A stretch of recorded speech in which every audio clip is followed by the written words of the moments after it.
घर बैठे जब भी कुछ खाने का मन करता है या फिर जल्दी से किसी चीज की घर बैठे जरूरत पड़ती है, तो ऐसे में हमारे दिमाग में सिर्फ दो ही नाम आते हैं, स्विगी एंड जोमाटो। और इनके नाम आए भी क्यों ना, क्योंकि इन दोनों कंपनीज ने हमारी जिंदगी में कुछ इस तरह से अपनी जगह बनाई हुई है कि इनके बिना रहना अब मुश्किल सा लगता है। फूड डिलीवरी से लेकर घर के छोटे बड़े हर तरह के सामान को डिलीवर करने का जिम्मा स्विगी एंड जोमाटो ने अपने ऊपर ले रखा है। और तो और यह दोनों कंपनीज आए दिन टेक्नोलॉजी की मदद से इतनी ज्यादा डेवलप हो रही हैं कि एक बार कोई यूजर इनके प्लेटफॉर्म पर आ जाए तो दोबारा कहीं और जाने के बारे में नहीं सोचता। जहां ये दोनों कंपनीज इतना ज्यादा ग्रो कर रही हैं, तो ऐसे में इन कंपनीज में इन्वेस्ट करके क्यों ना हम भी अपनी ग्रोथ करें। लेकिन एक सवाल आता है कि क्या यह दोनों कंपनीज में इन्वेस्ट करना फायदेमंद होगा भी या नहीं। आज की इस वीडियो में हम जोमाटो एंड स्विगी की डिटेल्ड चर्चा करते हुए इनका फंडामेंटल एनालिसिस करेंगे और वीडियो के एंड में कंक्लूड करेंगे कि इन दोनों में से कौन सी कंपनी फंडामेंटली स्ट्रांग है और क्या हमें इनमें पैसा लगाना भी चाहिए या नहीं। ऐसी वीडियो मैं सिर्फ आपके ही द्वारा बताए गए स्टॉक्स के ऊपर सिर्फ और सिर्फ एजुकेशनल पर्पस के तौर पर बनाता हूं। इस वीडियो के जरिए मैं आपको किसी भी तरह की कोई इन्वेस्टमेंट एडवाइस नहीं दे रहा हूं और ना ही मैं ऐसी एडवाइसेस देने के लिए ऑथराइज्ड हूं। तो चलिए बिना आपका कीमती समय वेस्ट किए वीडियो के मेन मुद्दे पर आते हैं।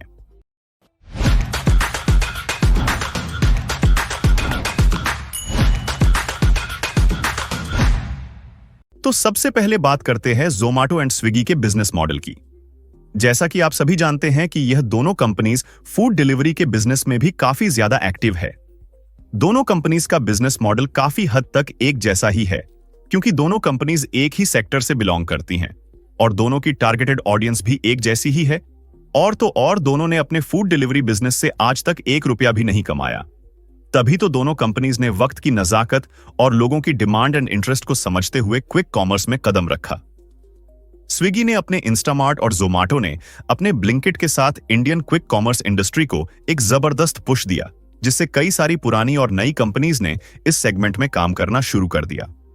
रेवेन्यू की बात करें तो स्विगी का 49% रेवेन्यू फूड डिलीवरी से, 8% रेवेन्यू क्विक कॉमर्स से, 38% revenue supply chain and distribution से और बाकी का 5% रेवेन्यू अदर सर्विसेज से आता है।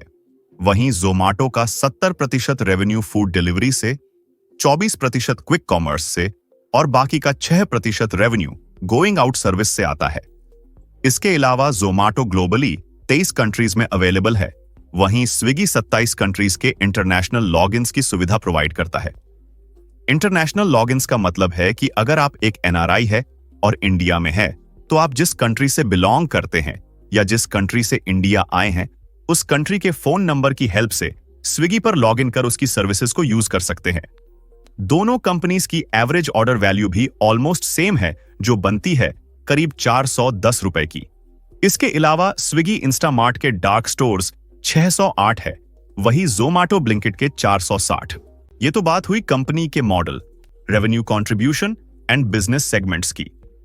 अब बात करते हैं कंपनी के फाइनेंशियल्स की, जिसके जरिए यह जानने की कोशिश करते हैं कि क्या जोमाटो एंड स्विगी में इन्वेस्ट करना वर्थ इट है भी या नहीं। इस वीडियो में मैं जितने भी डेटा पॉइंट्स बताऊंगा वो समय के साथ साथ चेंज हो सकते हैं, इसलिए आप जब भी इस वीडियो को देखो तो इन कंपनीज के करंट डेटा पॉइंट्स को वेरीफाई करना मत भूलना। सबसे पहले बात करते हैं कुछ इंपॉर्टेंट रेशियोज की, जिससे यह पता चलेगा कि दोनों में से कौन सी कंपनी अंडर वैल्यूड है और कौन सी ओवर वैल्यूड।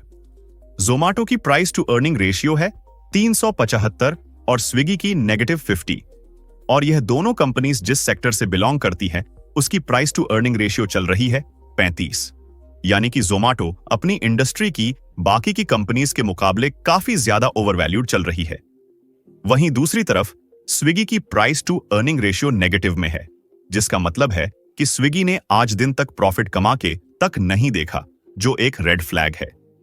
जोमाटो की पेग रेशियो चल रही है 23। जिस कंपनी की पेग रेशियो 1 से ज्यादा हो उसे ओवरवैल्यूड माना जाता है। जोमाटो की पेग रेशियो देखकर साफ साफ पता चल रहा है कि यह कंपनी कितनी ज्यादा ओवरवैल्यूड है। स्विगी की पेग रेशियो के बारे में अभी कोई खास डेटा अवेलेबल नहीं है, तो इसके बारे में ज्यादा बात नहीं करते। दोनों कंपनीज की डेट टू इक्विटी रेशियो 1 से नीचे है, जिससे यह पता चलता है कि दोनों कंपनीज के ऊपर कुछ खास डेट नहीं है। इन्वेंट्री टर्नओवर रेशियो जोमाटो की चल रही है 34 और स्विगी की 157। जोमाटो से लगभग दोगुनी। जहां जोमाटो की अर्निंग पावर है 3%, वहीं स्विगी की अर्निंग पावर है -21%। यानी कि स्विगी ने इस फाइनेंशियल ईयर में किसी भी तरह का कोई प्रॉफिट नहीं कमाया है। अब बात करते हैं क्वार्टरली परफॉर्मेंस की। जोमाटो ने जून 2023 से ही क्वार्टरली प्रॉफिटेबल होना शुरू किया है, वहीं स्विगी ने अभी तक किसी भी क्वार्टर में कोई प्रॉफिट नहीं कमाया है। एनुअल परफॉर्मेंस अगर देखें तो जोमाटो इसी साल प्रॉफिटेबल हुई है, उससे पहले ये लॉसेस ही कर रही थी। वहीं स्विगी ने आज तक प्रॉफिट्स की शक्ल तक नहीं देखी। कैश फ्लो के मामले में भी जोमाटो आगे है। जोमाटो के पास 91 करोड़ के कैश फ्लोज हैं, वहीं स्विगी के पास सिर्फ 37 करोड़ के। ये तो हुई जोमाटो एंड स्विगी के फाइनेंशियल्स की बात। अब बात करते हैं कंक्लूजन की।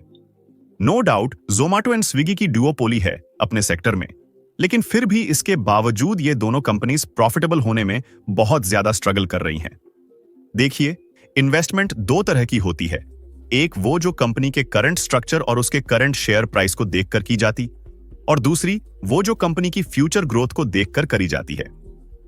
दोनों कंपनीज की फ्यूचर ग्रोथ काफी अच्छी है, क्योंकि इंडिया में food delivery and quick commerce के बिजनेस में इन दोनों कंपनीज का बोलबाला है और फ्यूचर में भी इन्हीं का रहेगा, ऐसा अनुमान लगाया जा रहा है।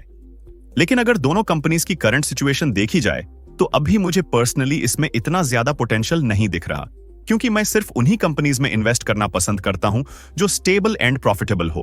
अगर आप कंपनी के करंट शेयर प्राइस को देखते हुए इन्वेस्ट करने का सोच रहे हैं तो इसका टेक्निकल एनालिसिस जरूर कर लें। दोनों में से जोमाटो की ग्रोथ एंड उसके फाइनेंशियल्स मुझे स्विगी से ज्यादा स्टेबल एंड मजबूत लग रहे हैं, लेकिन जैसा कि मैंने कहा कि मैं स्टेबल एंड प्रॉफिटेबल कंपनीज में इन्वेस्ट करना ज्यादा पसंद करता हूं, तो मैं इन दोनों में से किसी भी कंपनी में इन्वेस्ट नहीं करूंगा। इस वीडियो के जरिए मैं सिर्फ आपको एजुकेट कर रहा हूं, ना कि किसी तरह की कोई इन्वेस्टमेंट एडवाइस दे रहा हूं। उम्मीद करता हूं कि आज की इस वीडियो से आपने काफी कुछ अच्छा और नया सीखा होगा। वीडियो पसंद आई हो तो इसे अपने फ्रेंड्स एंड फैमिली के साथ शेयर करना ना भूलें, और ऐसी और इंफॉर्मेटिव वीडियोस के लिए चैनल को जरूर सब्सक्राइब करें।